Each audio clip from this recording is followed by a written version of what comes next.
Being able to come up with a design direction that you're going to stick with is going to be really important for your project. As a designer, you want to do this so that you can always refer to it as you continue to design new elements. And as a founder or a CEO, someone who is looking to create a new brand for your new startup or anything like that, you want to be able to see the new idea come up visually before you move forward with one decision, with one option.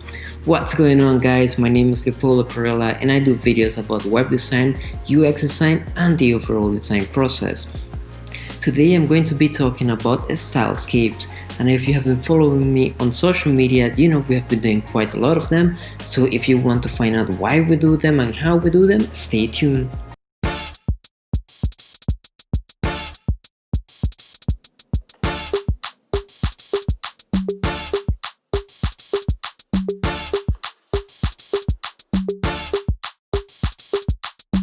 This a ticket talking magic for the figures. That's a comma and a comma and a comma. So the first thing you might be asking yourself is like, okay, so what is really a stylescape, and like why do I need this? Why can't I just put together a web page or a logo and send it to my clients, or just use that to make a decision? So pretty much how we like to think about it is like a stylescape is sort of like an organized mood board. You have already created a mood board of different ideas. You figure out what are the likes, the dislikes. You figure out like different brand adjectives, like how you want someone to feel when they interacting with the brand, with the website. Their who the clients are, all of that. And now what you have to do is you need to get all these ideas and try to organize them. This is how we do it when we're creating a stylescape. So now that you have your ideas organized, you want to create elements that are similar to one another, or that represent the entire idea or the entire message that you're trying to bring in. And also the main reason why you want to do this is because once a client has agreed to a design decision that or direction that you're going to be working on, it's going to be a lot easier for you to start building up new elements for the website, for the app, or for anything that you're working on. And anytime you have to do something, let's say you're creating a new button or you're creating a new section for a website, you can look back at this stylescape and be like, hey, does this new design I just created matches with the stylescape? Does this design I created matches with the idea that I was trying to pitch to my clients or to my team when we first started talking about the new design for the website?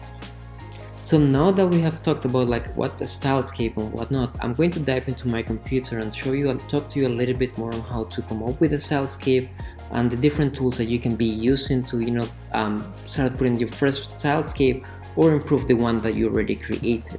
So the first thing that we have to think about whenever we're creating a stylescape is that we're not limited to one software. For example, we can be using Adobe Photoshop, we can be using Adobe Illustrator, InDesign, and if you're using XD to build the screens for your websites, for different apps and whatnot, you can also use Adobe XD to be able to create your stylescape.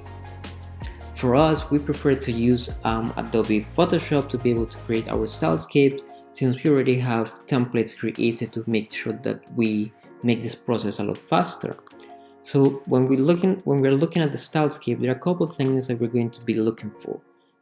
And one of the things you have to remember is that you as the designer or the person who's going to be presenting this, you want to be able to put all your elements together into a stylescape, but you want to make sure that the narrative that you're going to be telling your clients or telling your team members to be able to buy into one of these stylescapes also need to be able to match the design you have created. So one of the things that I always recommend when creating a stylescape is don't start with too many heavy elements on the left side. Sort of like build this story to it. So you can start with the logo and then show the different colors that you're going to be using, then show different like business cards, different elements, photos of I should say treated photos, so that these photos that you're using, whether they are stock photos or taken by you or by another photographer, are also matching the different elements that you have created with colors and the mood and everything else about them. And as you get closer to the end of the stylescape, this is where you put the big element that you're working on. So if you are creating a website, for example, on the right side, this is where you're going to put the big screen of the hero section of the website, or the mobile version of the website, or one of someone interacting with an app interface if you are thinking about launching a new app design or something like that. If you're looking to create a brand and you have created a stylescape for a branding project, right at the end, one of the things that you can do is put the target market or the target audience. Let's say you are designing a sportwear for women or for men. Right at the end of your stylescape, there should be someone that looks like your ideal client, wearing that gear, wearing that logo on their shirt or something like that. And another way to think about it, if you are into comic books, that is, think about like how comics books sort of build from a smaller scene to like a really large scene where all the superheroes are always the biggest one and they're always taking the most space into the comic books. So it is the same thing when we are designing a stylescape. Now the other thing to keep in mind when you're designing stylescapes is that your stylescapes do not need to be horizontal. They can also be vertical. It's just that we prefer to show it in a horizontal way because it gives your clients or the person who you're going to pitch this design to a wider view of how all the elements can be together, instead of them having to scroll from the top of your presentation all the way down. So now that we have figured out how you can put a stylescape together, or the idea of a stylescape together, let's go over on Photoshop. And the first thing we're going to do is we're going to click on File, then New. And for a stylescape, your files have to be really big. And the idea was that a lot of people do print them and bring them to the client and might rest them on a table so that they can actually see the three of them together at the same time, right? So once we are on Photoshop, the first thing we want to do is we want to give your width 56 inches. That's why I say they're like really big. This is for a horizontal stylescape. And the height, we want it to be 11 inches, so 56 by 11. And we're gonna click Create. If you're going to print this, you know that you need to do it in CMYK. But right now, since we're only using screens to be able to share this, you want to make sure that you are keeping the best colors on your stylescape. So we're gonna keep it with RGB. I'm gonna click Create. And then here, pretty much you have quite a big file. And the other thing that I would recommend to do is to get some guides and sort of think about dividing your stylescape into three.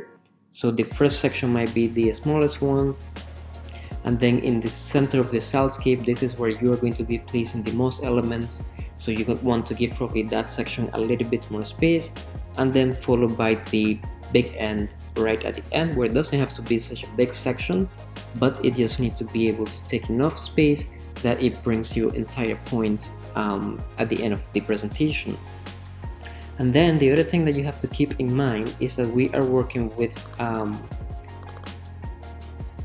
really big file. So what happens is that a lot of the time when people are just creating or getting started to create stylescapes, all their elements are really big because the canvas is so big, they try to match canvas. But the idea is not to make your elements so big that it sort of take like one button takes the same size of a laptop, because you also want to be realistic with different elements, dimensions and whatnot, because at the end of the day it should resemble or represent what you're going to be creating. So another tip for creating a stylescape is just make sure that you have enough white space. As you can see on this one, make sure that the elements are bringing an idea together, make sure that there's enough elements that will represent what the final design should look like. But remember that this is not a website, this is not a final brand that you're going to be creating for your client. These are just ideas of how different elements can be combined together to create one design direction. I would love to see if you have created any stylescape. If you have any on Instagram, make sure to tag me. I will put my Instagram handle right here. As always, make sure to hit the bell button and subscribe, so anytime I post a video like this, you can get a notification, and I will see you again in the next video.